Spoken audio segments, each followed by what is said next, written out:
Vermont is a great place to live.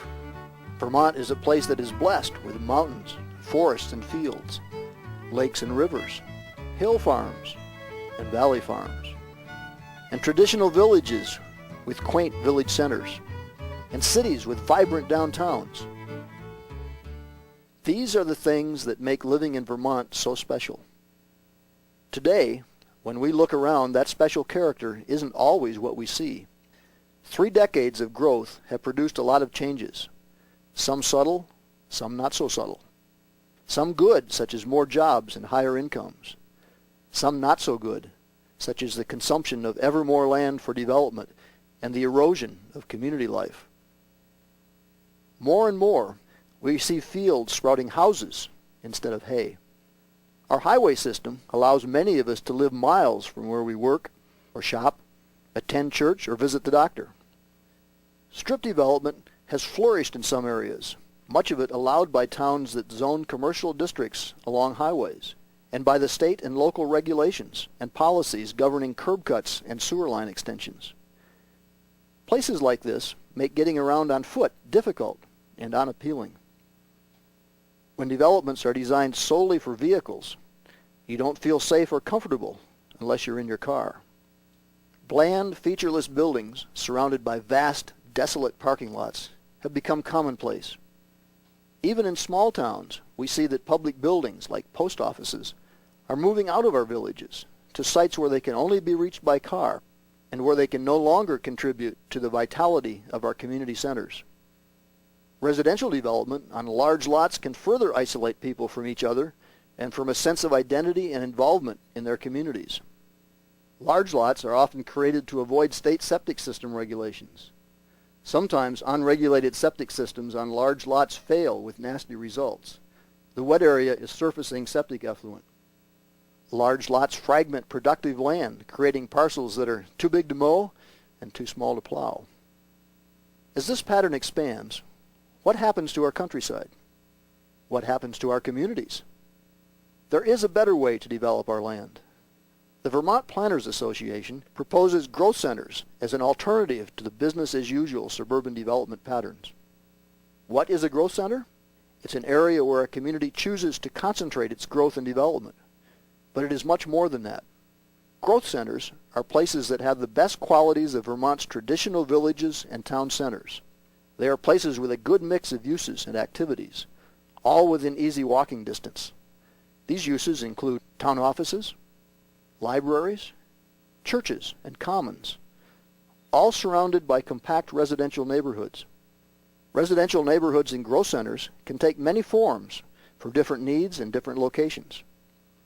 A growth center has all these uses plus a wide variety of commercial establishments and services organized around a public focal point or a recognizable center.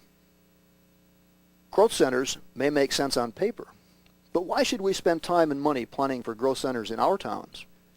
One reason is that growth centers are efficient. By having a variety of shops and services in a single compact central area, people can take care of multiple errands in one location without having to drive from one single-purpose location to the next. Compact residential neighborhoods within a short walking distance of town and village centers can be quiet, efficient, and inviting if they are designed with residential needs in mind. While houses are close to the road, on-street parking, street trees, and sidewalks help to define the road as being separate from the houses. In these neighborhoods, front yards are small, but backyards often have ample space for private outdoor use. Most residential developments today don't feel like a neighborhood. The streets are too wide, the houses set back too far, and the developments are rarely within walking distance of anything. Unlike growth center development, this kind of suburban development does not result in an efficient use of land. Another reason to invest in growth centers is that they are friendly. People greet each other on the street. There are gathering places where community celebrations take place. People take pride in public places and participate in caring for them. Growth centers are compact and conducive to walking. If fewer people use cars for every trip, there will be less traffic congestion, reducing demand for expensive new roads and road improvements. Also, people who walk regularly tend to be healthier than those who don't. Compact growth centers also make public transportation a viable alternative to single-occupancy private automobiles. Compact growth centers have fewer and smaller streets, thus reducing costs of maintenance and requiring fewer and smaller trucks and other public works equipment. In compact growth centers, emergency vehicles can reach people more quickly, enhancing safety and reducing the need for costly equipment. Growth centers support local businesses. When people live within a short distance of shops or services, they create a natural market for the types of small businesses that make up much of Vermont's economy. Franchise businesses in growth centers don't have to project the standard corporate image. This IGA supermarket expanded off the back of an historic building which fronted on a village main street. The parking lot, which is shared by several village businesses, has been located on the side of the building, so it avoids disrupting the historic character and scale of Main Street. Major growth center streets can be designed for multiple uses, including walking, biking, and transit. Note how much friendlier this looks than your typical highway. Growth centers can help preserve open space, including farm and forest land, by concentrating development instead of allowing it to sprawl out into the countryside. Growth centers provide residents with access to surrounding open space. Being able to see the surrounding hills, farms, and fields from the growth center makes compact living feel less crowded and reinforces a community's connection to its rural heritage. How do we get there from here? Planning is the key. Planning starts with a careful look at your community's development patterns.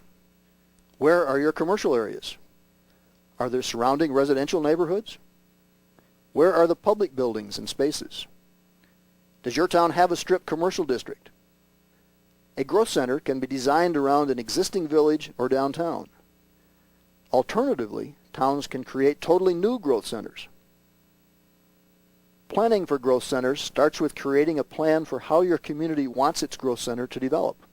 By a plan, we don't just mean a town map showing proposed zoning districts, but a detailed concept or vision of how the growth center area needs to develop.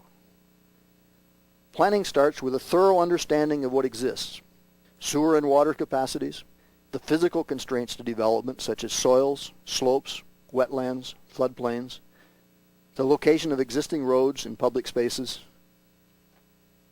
It is also crucial to involve citizens in growth center planning and to work closely with affected landowners. The result is a concept plan which lays out a network of interconnected streets and which identifies locations for key public facilities such as parks, schools, and town offices, and which also shows a variety of commercial and business activities. The plan also needs to identify the growth center's edge, which is where development ends and open space begins. When planning for growth centers, think carefully about existing business areas and existing buildings.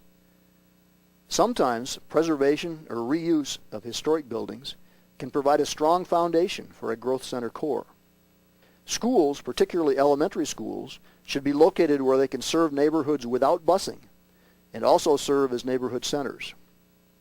Residential development in growth centers can take many forms, from this informal side street of modest homes to a more formal layout of sidewalks, street trees, and uniform front yards. Whatever the form, growth center neighborhoods can be designed to provide privacy and intimacy for all residences, regardless of lot size. Uses other than single-family residences can be easily integrated into a neighborhood that is carefully designed. Details on houses, like porches, help to create a feeling of community in a neighborhood. They make residential streets feel inviting. For the residents, they provide a buffer between the privacy of the home and the public street. Street trees and sidewalks add to the comfort and livability of the neighborhood. Note how different the street feels where street trees are located between the curb and sidewalk versus the foreground where the trees have been pushed outside of the walks and into individual front yards. With wide streets, deep setbacks, and no street trees, new residential subdivisions lack any sense of intimacy and are far less inviting. Unfortunately, many towns have zoning and subdivision regulations that perpetuate just this pattern.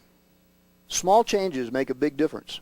Even in the same subdivision, A section with narrower streets, on-street parking, and houses closer to the road is much more inviting. Planting trees along the street and adding sidewalks would make it even better. If your town chooses to create a new growth center, the town will need to coordinate all of its regulations and spending priorities to reinforce the compact center and to avoid sprawl beyond the boundaries of the growth center. Zoning alone cannot prevent sprawl. Policies on sewer and water line extensions, the placement of new roads, and other public investments must all be tied to the compact growth center vision. The results of growth center planning won't happen overnight. It takes private citizens and public officials applying a shared vision to thousands of decisions, both large and small, that accumulate over time into a vibrant and livable growth center.